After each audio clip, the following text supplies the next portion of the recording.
حدیث پاک میں آتا ہے کہ آقا صلی اللہ علیہ وسلم نے ارشاد فرمایا، رب تعالیٰ نے علم و حکمت کے جو خزانے میرے سینے میں ڈالے ہیں، میں نے وہ علم و حکمت کے خزانے ابو بکر صدیق کے سینے میں ڈال دیے۔ اللہ اکبر۔ جب حضور پر ڈال دیا، اب یہ بتاؤں یہ خزانے کیوں ڈالے؟ بتا دوں؟ اچھا چلیں بتا دیتا ہوں۔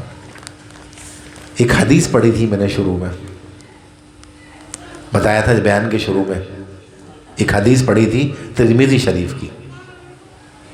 اس حدیث تو پڑھ دی، ترجمہ بتاتا ہوں ورنہ ٹائم زیادہ ہو جائے گا، اگر بھی متن پڑھوں گا، شروع میں پڑھ دیا تھا۔ روایت ہے حضرت ابو سعید خدری رضی اللہ تعالی عنہ مرد صحابی کے لیے اور انہا خاتون صحابیہ کے لیے، یہ بات یاد رکھو۔ فرماتے ہیں کہ فرمایا رسول اللہ صلی اللہ علیہ وسلم نے کہ نہیں ہے کوئی نبی،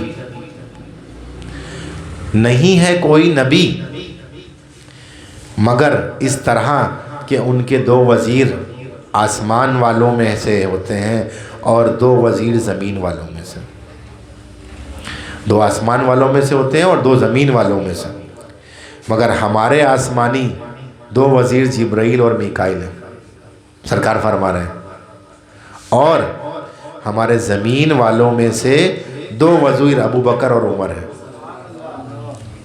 اچھا، اس میں جو بائیں جانب وزیر ہوتا ہے نا، اس کا رتبہ بڑا ہوتا ہے دائیں جانب والے سے۔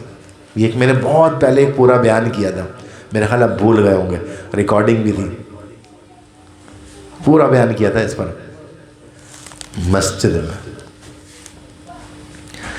تو دائیں جانب اور تو بائیں جانب والا دائیں جانب والے سے افضل ہوتا ہے، کیونکہ دل میں قلب بھی تھوڑا سا بائیں جانب، پورا بائیں جانب نہیں ہے، تھوڑا سا بائیں جانب ہے، یعنی جسم میں دل بھی تھوڑا سا بائیں جانب ہے، بالکل بائیں نہیں ہے، لوگ یہاں کہتے ہیں یہاں نہیں ہے، ذرا سا بائیں۔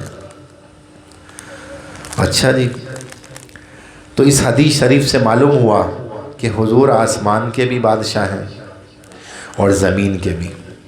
وزیر بادشاہ کا ہی ہوتا ہے نا، آسمانی سلطنت کا انتظام جبرائیل اور میکائیل علیہ السلام چلاتے ہیں، اور زمینی سلطنت کا نظام سیدنا ابو بکر اور سیدنا عمر فاروق اعظم چلاتے ہیں۔ اس وجہ سے ڈال دیا تھا کہ نظام چلانا جس کو ہوتا ہے، جس کے ہاتھ میں نظام دیا جاتا ہے تو اس کو معاملات بھی دیے جاتے ہیں۔ تو رب نے میرے سینے میں، سرکار نے فرمایا، جو چیز ڈالی، کوئی چیز ایسی نہیں ہے جو میں نے ابو بکر کے سینے میں منتقل نہ کی ہو۔ اللہ اکبر، کیوں؟ وہ بائیں جانب کے وزیر تھے، یقیناً وہ پھر انہوں نے سیدنا فاروق اعظم کے سینے میں منتقل کی ہوگی، انہوں نے سیدنا عثمان غنی کے کی ہوگی، انہوں نے سیدنا علی حیدر کے کی ہوگی، یہ پوری چین ہے ایک۔ اللہ اکبر، اللہ اکبر، لا الہ الا اللہ واللہ اکبر۔ جب حضور صلی اللہ علیہ وسلم پر یہ آیت نازل ہوئی، الیوم اکملت لکم دینکم واتممت علیکم نعمتی وردیت لکم الاسلام، اسلام، اچھا اسلام دینہ، کیا فرمایا؟ آج کے دن اللہ تعالیٰ نے دین کو مکمل کر دیا۔ جب خطبہ دیا تھا سرکار نے، دین کو مکمل کر دیا اور تم پر اپنی نعمت کو پورا کر دیا اور اسلام کو بطور دین تمہارے لیے پسند کیا۔ کس نے پسند کیا؟ آپ پسند کرتے ہیں؟ کرتے ہیں عملی طور پر یا زبانی طور پر؟ یہ بتائیے۔ ہاں بھائی، زبانی، عملی طور پر کب کریں گے؟ جب ہمارے اندر صدق پیدا ہو جائے گا۔ جس دن ہمارے اندر صدق یاد رکھنا، پوچھ لینا بتا دوں گا، جب ہمارے اندر صدق پیدا ہو جائے گا تو پھر معاملات ہی حل ہو جائیں گے، پھر جس لیے یہاں پہ آتے ہو نا وہ ملنا شروع ہو جائے گا۔ اللہ اکبر، اللہ اکبر۔ جب یہ سنا تو تمام صحابہ کرام خوش ہونے لگے کہ احکامات تمام ہو گئے۔ صدیق اکبر رونے لگے، زار و قطار رو رہے ہیں، اللہ اکبر، آنسو بہہ رہے ہیں، صحابہ کرام ایک دوسرے کو مبارکباد دے رہے ہیں، آج اسلام مکمل ہو گیا، پورے اجتماع میں جب نگاہ پڑی تو صدیق اکبر کے چہرے پر آنسوؤں کی لڑی ہو. اللہ اکبر. آپ کی آنکھوں سے آنسو جاری ہیں. حضرت فاروق اعظم نے پوچھا, عثمان غنی نے پوچھا, علی حیدر نے پوچھا, ابو بکر آج خوشی کا بیان, خوشی کا دن. اور آج اس مبارک دن اللہ تعالیٰ نے اس دین کو مکمل کر دیا جس کی ابتدا سیدنا آدم علیہ السلام سے ہوئی تھی. آج اس کی تکمیل ہو گئی. اللہ اکبر. یہی خاتم النبیین ہونے کے لیے یہ بھی کافی ہے, کیونکہ دین نبی سے ہوتا ہے, باقی تو پیروکاری ہوتی ہے, وہی تھوڑی آتی ہے پھر. اللہ اکبر. تو آپ کیوں رو رہے ہیں؟ حضرت ابوبکر کی نگاہ اٹھی, فرمایا رب تعالیٰ نے آج کے دن اسلام مکمل کر دیا. جب دین مکمل ہو گیا تو اس کا معنی ہے کہ میرے آقا کے جانے کا وقت قریب آ گیا ہے. اس وجہ سے رو رہا ہوں میں کہ اب ہماری اور ان کی جدائی ہے. اللہ اکبر. یہ حدیث بخاری شریف کی ہے, جلد نمبر 1 صفحہ نمبر 516, بخاری شریف کے لیے. اللہ اکبر. بات دراصل یہ ہے, کیا بات ہے, ڈاکٹر اقبال کیا کہتے ہیں, زبان سے لا الہ کہہ بھی دیا تو کیا حاصل, زبان سے لا الہ کہہ بھی دیا تو کیا حاصل, دل و نگاہ مسلمان نہیں تو کچھ بھی نہیں, دل و نگاہ مسلمان نہیں تو کچھ بھی نہیں. آج لیول لگا ہوا ہے. جتنے منصبوں پر بڑے بڑے لوگ بیٹھے ہوئے ہیں, جتنے اقتدار میں بیٹھے ہوئے ہیں, جتنے دوسرے دیگر مناصب پر بیٹھے ہوئے ہیں, اکثریت کی بات کر رہا ہوں, صرف زبان کا لا الہ الا اللہ ہے. نہ ان کا دل مسلمان ہے, نہ ان کی نگاہ مسلمان ہے. وہ تو ڈرتے ہیں دوسرے سے, اور مسلمان ڈرتا نہیں ہے, حق بات کہتا ہے. اور کسی کے ساتھ, چاہے غیر مسلم ہو چاہے مسلم, کسی کے ساتھ زیادتی نہیں ہونے دیتا. اس کو برا تکلیف پہنچتی ہے. اگر کسی غیر مسلم کے ساتھ بھی زیادتی ناجائز ہو تو اس کو تکلیف پہنچتی ہو. یہی وجہ ہے کہ ہمارے جتنے بھی اولیاء اللہ گزرے ہیں ان کی بارگاہ میں مسلم اور غیر مسلم سبھی آتے تھے. اور خانقاہیں بنانے کا مقصد ہی یہی ہے کہ مسجد کے اندر تو غیر مسلم نہیں آ سکتا, پابندی ہے شرعی طور پر, کیونکہ مسجد پاک جگہ ہے. اور دل کی پاکی تو جسم کی پاکی کے ساتھ ساتھ دل کی پاکی بہت ضروری ہے. تو جس کا ایمان نہیں ہے اس کا دل پاک نہیں ہے, جس کا دل پاک نہیں ہے تو پھر وہ مسجد میں آئے. سمجھ رہے ہیں بات کو؟ پھر وہ مسجد, اسی لیے خانقاہیں بنائی اولیاء اللہ نے, اور ان خانقاہوں میں ٹیڑھے دلوں کو سیدھا کیا. آج دیکھیں خواجہ صاحب کیا دیکھ لیں, رش لگا پڑا ہوتا ہے جہاں مسلمان ہوتے ہیں وہاں, اور انہوں نے کتنے ہندوؤں کو مسلمان کیا, وہاں غیر مسلم بھی جاتے ہیں. بس اگر کسی کے چنگاری لگ گئی وہاں سے تو مسلمان ہو جاتا ہے. یہی فیض ہوتا ہے, اسی کو فیض کہتے ہیں. تو وہ کبھی بھی کسی کو آنے سے منع نہیں کرتے, علاوہ کافر حربی کے. وہ کافر حربی اسے کہتے ہیں جو ہر وقت اسلام کی جڑیں کاٹنے میں لگا رہا ہے, ہر وقت اسلام کو نقصان پہنچانے میں لگا رہا ہے. باقی کسی کافر سے ایسے لڑائی کرنے کا حکم نہیں ہے. تو میں سمجھانا چاہ رہا تھا جو بات, امید ہے آپ کے سمجھ میں آ رہی ہوگی. ٹھیک ہے.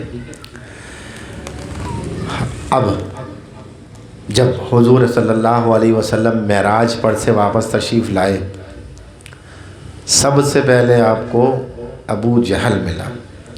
اس نے مذاق کیا ہے, محمد آج کوئی نئی بات سناؤ معاذ اللہ, ایسے مقصد اس کا. آپ صلی اللہ علیہ وسلم نے فرمایا آج رات میں نے تمام آسمانوں کی سیر کی. اس نے مذاق شروع کر دیا, کہنے لگا میں یہ بات سب کو بتاؤں گا, یہ بات عقل میں نہیں آتی. تو معجزہ تو وہی ہوتا ہے جو عقل میں نہ آئے, کرامت بھی وہی ہوتی ہے جو عقل میں نہ آئے, اور استدراج بھی وہی ہوتا ہے عقل میں نہ آئے. وہ تو استدراج تک بھی نہیں پہنچا تھا. ابو جہل یعنی جوہلا کا باپ,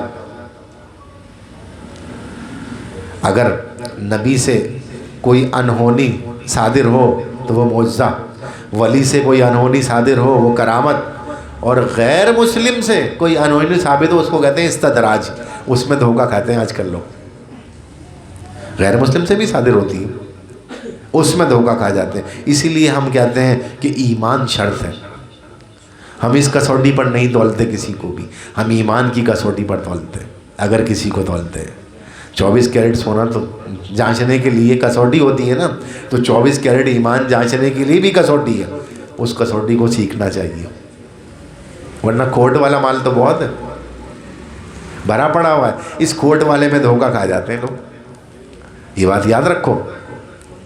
تو استدراج تک بھی نہیں پہنچا تھا، اور میں سب کو بتاؤں گا یعنی مذاق کہ عقل میں نہیں آ سکتی۔ ابو جہل سب سے پہلے سیدنا ابو بکر صدیق کے دروازے پر گیا، صدیق اکبر باہر آئے، فرمایا کیا بات ہے؟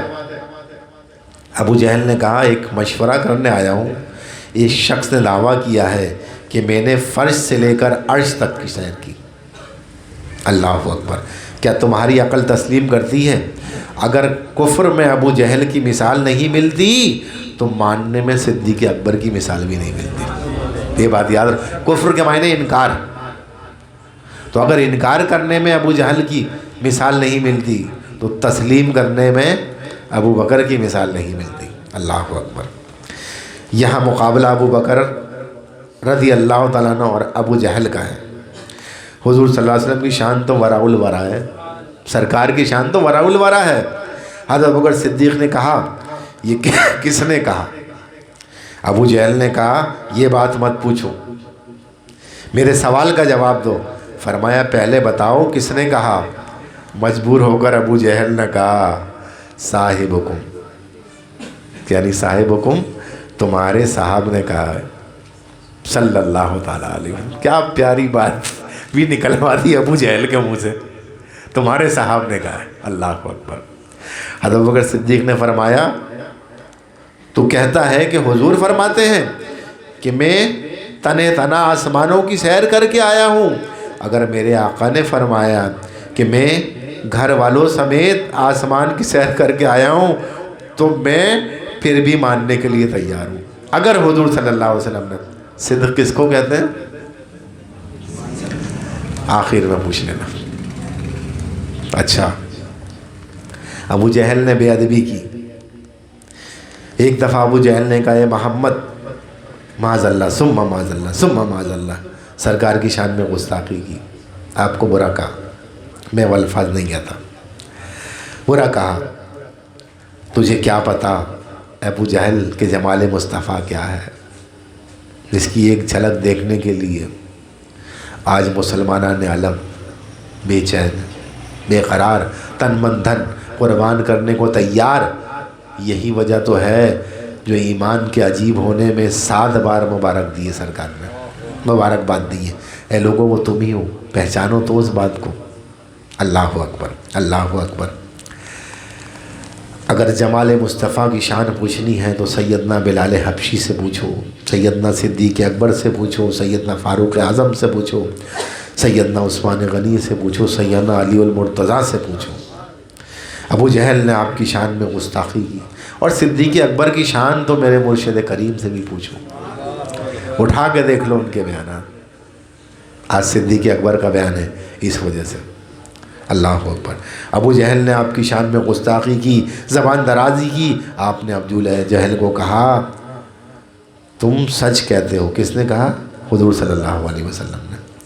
تم سچ کہتے ہو۔ صدیق اکبر دوڑتے ہوئے آئے، آقا صلی اللہ علیہ وسلم کی شان میں خطبے پڑھتے ہوئے آئے۔ اللہ اکبر! عرض کی حضور آپ تو حسن جمال کے آفتاب اور ماہتاب ہیں، یعنی سورج اور چاند ہیں۔ فرمایا ابو بکر تم بھی سچ کہتے ہو۔ اللہ اکبر! حاضرین نے عرض کی اے اللہ کے پیارے نبی صلی اللہ تعالیٰ علیہ وسلم، آپ نے ابو جہل کو کہا کہ تم سچ کہتے ہو، اور ابو بکر کو کہا تم بھی سچ کہتے ہو، راز کیا ہے اس میں؟ اس نے میری برائی، آپ کی برائی کی، ابو جہل نے، آپ نے کہا تم نے ٹھیک کہا، اور ابو بکر نے آپ کی تعریف کی، آپ نے فرمایا تم نے ٹھیک کہا۔ تو آقا اس راز کو تو یہ نہیں کہا کہ آقا آپ غلط کہہ رہے ہیں، معاذ اللہ ثم معاذ اللہ، کہہ رہے ہیں آقا اس راز پر سے تو پردہ اٹھائیے تاکہ ہمارے سمجھ میں، اس صدق کس کو کہتے ہیں یاد رکھنا، سچا کس کو کہتے ہیں یاد رکھنا۔ یہ نہیں کہا آقا نہیں یہ کیسے ہو سکتا ہے، کہا آقا اس راز پر سے پردہ ہٹائیے اور آئینہ حق دکھائیے، آئینہ حق نما دکھائیے۔ اللہ اکبر۔ ابو بکر کا دل صاف تھا، اب انہوں نے کہا کہ آپ حسین ہیں، اللہ جمیل و یحب الجمال، اللہ حسین ہے اور اللہ حسن پسند کرتا ہے۔ تو خالی چہرے کا حسن نہیں ہے، دل کا حسن بھی ہے، یہ القاب کا، الفاظ کا، اطوار کا، کردار کا، ہر چیز کا حسن ہے۔ اللہ اکبر، اللہ اکبر۔ تو ابو جہل نے، بے ایمان تھا، اس نے کہا آپ معاذ اللہ معاذ اللہ ثم معاذ اللہ بدصورت ہیں۔ ان دونوں نے اپنی ہی ترجمانی کی، رہا میرا حسن و جمال تو اللہ کے سوا میری حقیقت کو کوئی نہیں جانتا۔ یعنی مومن تو آئینہ ہوتا ہے، مومن تو آئینہ ہوتا ہے، جو اس کے سامنے کھڑا ہو جائے اس کو اس میں اپنا عکس نظر آتا ہے۔ تو جب ابو جہل نے مجھے دیکھا تو اس کے دل کے اندر اور دماغ میں جو بھرا ہوا تھا اس کو وہی نظر آیا، اس نے منہ سے وہی بک دیا۔ اور جب ابو بکر نے مجھے دیکھا تو ان کے اندر کی جو کیفیت تھی ان کو وہی نظر آئی، وہی بیان کر دی انہوں نے۔ تو دونوں نے ہی سچ کہا، اس کو اپنا عکس نظر آیا ابو جہل کو، اور ابو بکر کو اپنا عکس نظر آیا۔ تو یہ مومن کی شان ہے۔ آئینہ دیکھتے ہو، لیکن آئینے کی گرد خالی صاف نہ کیا کرو، اپنے چہرے کی مٹی بھی صاف کر لیا کرو۔ بسا اوقات ایسا ہوتا ہے آدمی آئینہ چمکانے میں لگا ہوتا ہے، کہتے ہیں کیا بات ہے، دھندلی تصویر، شکل دھندلی نظر آ رہی ہے، پورا آئینہ چمکا کے رکھ دیا۔ ایسا ہوتا ہے آج کل، ہو یہی رہا ہے۔ بولے یار تصویر ابھی بھی دھندلی آ رہی ہے شکل، ارے بھائی تمہارے منہ پر گرد لگی ہوئی ہے، اس کو صاف کر لو تو آئینے میں تصویر خود بخود صاف نظر آئے گی۔ یعنی خود مومن ہو جاؤ گے، خود مومن بن جاؤ گے تو سارے معاملات درست ہو جائیں گے۔ اللہ اکبر، اللہ اکبر۔ قرآن پاک کے بے شمار آیات اور احادیث مبارکہ صدیق اکبر کی فضیلت میں موجود ہے، اور تاریخ الخلفاء میں اس کا حوالہ بھی موجود ہے۔ کتاب ہے تاریخ الخلفاء، بہترین کتاب لکھی گئی ہے۔ ایک مرتبہ حضرت جبریل امین حضور کی بارگاہ میں حاضر ہوئے، آپ نے فرمایا جبریل آج میں تیرے منہ سے صحابہ کرام کی شان سننا چاہتا ہوں۔ سرکار کہہ رہے ہیں، حضور صلی اللہ علیہ وسلم کی نگاہیں انتخاب اٹھی، حضرت فاروق اعظم پر پڑی، فرمایا میرے فاروق کی شان بیان کرو، میرے فاروق کی شان بیان کرو۔ عنوان حضور نے دیا اور بیان کرنے والے جبرائیل، سننے والے صحابی رسول۔ آج فرشی بھی موجود ہیں اور آج محفل میں عرشی بھی موجود ہے، دونوں موجود ہیں۔ حضرت جبرائیل نے عرض کی اگر میں فاروق کی شان بیان کروں تو مجھے 950 سال چاہیے۔ یعنی اچھا سوال پیدا ہوتا ہے کہ نگاہ انتخاب فاروق اعظم پر کیوں پڑی، صدیق اکبر پر کیوں نہ پڑی؟ حضور صلی اللہ علیہ وسلم بتانا یہ چاہتے تھے کہ فاروق اعظم کی شان بیان کرنے کے لیے جبریل کی زبان چاہیے، اور صدیق اکبر کی شان بیان کرنے کے لیے مصطفیٰ کی زبان چاہیے، یہ بتانا چاہتے تھے۔ تاریخ الخلفاء صفحہ نمبر 46، ٹھیک ہے۔ حضور صلی اللہ علیہ وسلم نے حضرت عائشہ رضی اللہ تعالی عنہ نے سرکار سے پوچھا یا رسول اللہ آسمان کے ستاروں کے برابر کسی کی نیکیاں ہیں؟ اللہ تعالیٰ کے نبی نے ارشاد فرمایا ہاں۔ یہاں سے بھی سرکار کے علم کا اندازہ ہوتا ہے کہ سرکار کو یہ بھی پتہ ہے آسمان میں تارے کتنے ہیں۔ جبھی تو پوچھا کہ سرکار کہتے بھائی یہ کیسی بات کر دی، مجھے کیا پتا کتنے ستارے ہیں جو میں کسی کی نیکیاں بتا، چلو نیکی تو سامنے ہو رہی ہے نا، کاؤنٹنگ کر رہے ہیں، گن رہے ہیں، دیکھ رہے ہیں، اتنا یہ ہو رہا ہے، اتنا یہ ہو رہا ہے، آسمان کے ستاروں کی کیا خبر؟ پوچھا اتنی نیکیاں کسی کے پاس ہیں؟ فرمایا ہاں، فاروق کی نیکیاں یعنی فاروق اعظم کی نیکیاں ستاروں کے برابر ہیں۔ فاروق اعظم کیوں کہتے ہیں ان کو؟ اعظم مانے بڑا، فاروق فرق سے بڑا فرق کر، یعنی حق اور باطل کو الگ کر دینے والا، اللہ اکبر، جدا جدا کر دینے والا۔ آج کی طرح نہیں کہ یہ بھی صحیح ہے تو وہ بھی صحیح ہے، ادھر سے 10 لاکھ کی گڈی لگ گئی، تمہارے 5 لاکھ ہیں، تم پیچھے رہو بھائی، تمہارا معاملہ صحیح ہو. جو ہو رہا ہے آج کل فی زمانہ. یہ بات یاد رکھو کہ موت کا کوئی بھی منکر نہیں ہو سکتا، موت کا انکاری کوئی بھی نہیں ہو سکتا. تو موت سب کو آ جائے گی، پھر لگ پتہ جائے گا. یہاں پر تو ڈھیل ملی ہوئی ہے، اللہ نے ڈھیل دی ہوئی ہے.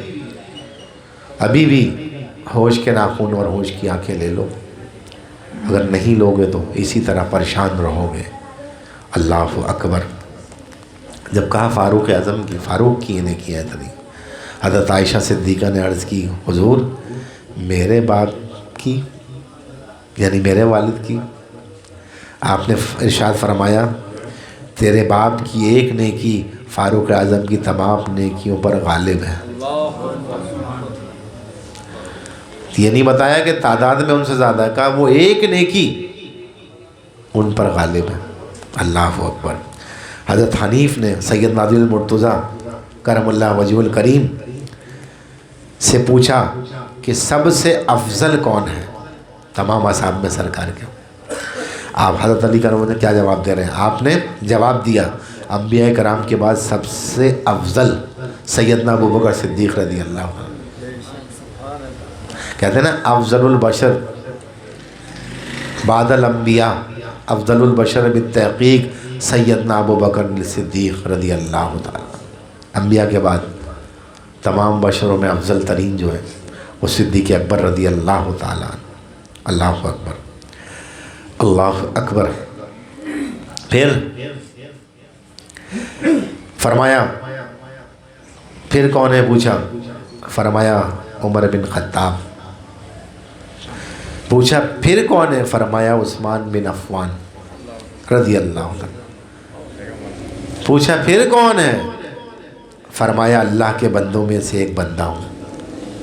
یعنی اس دن کے ساری دیکھیں جب اپنی طرف بات آئی تو کہا اللہ کے بندوں میں سے ایک بندہ ہوں. تو لوگوں اللہ کے بندے بنو، اللہ کے بندے بنو، نفس کے بندے نہ بنو، شیطان کے بندے نہ بنو، جہل کے بندے نہ بنو، ظلم کے بندے نہ بنو. ہاں تو بس اس کے بعد کہ حضرت کیا آپ نے جو انکساری سے کام لیا، یہ انکساری ہے. بعض صحابہ کرام رضی اللہ عنہ گھروں کے دروازے مسجد نبوی کے صحن میں کھلتے تھے نماز کی آسانی کے لیے، تاکہ نماز کے لیے جلد مسجد میں پہنچیں. وصال کے قریب آقا دو جہاں صلی اللہ تعالیٰ علیہ وسلم نے تمام صحابہ کرام کے دروازے بند کروا دیے سوائے ابو بکر صدیق کے. معلوم ہوا کہ خلافت کے زیادہ حقدار ابو بکر صدیق ہی تھے. اور پھر اپنے سامنے نماز، اب یہ اس مہینے میں صدیق اکبر کا ہی بیان کروں گا انشاءاللہ، پورا کوشش کروں گا مختلف انداز سے.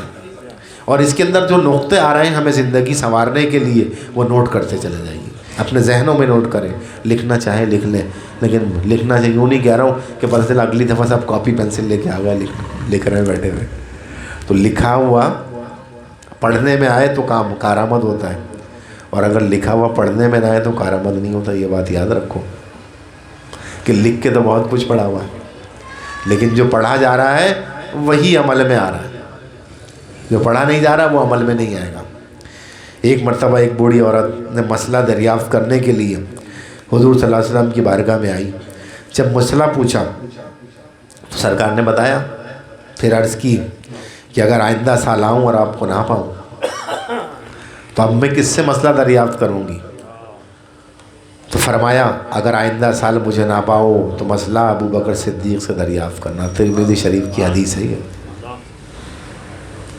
اس کا مقصد سرکار نے اپنا نائب بنا دیا تھا نا، اشارتاً بنا دیا تھا، نماز کے لیے بھی کھڑا کر دیا تھا.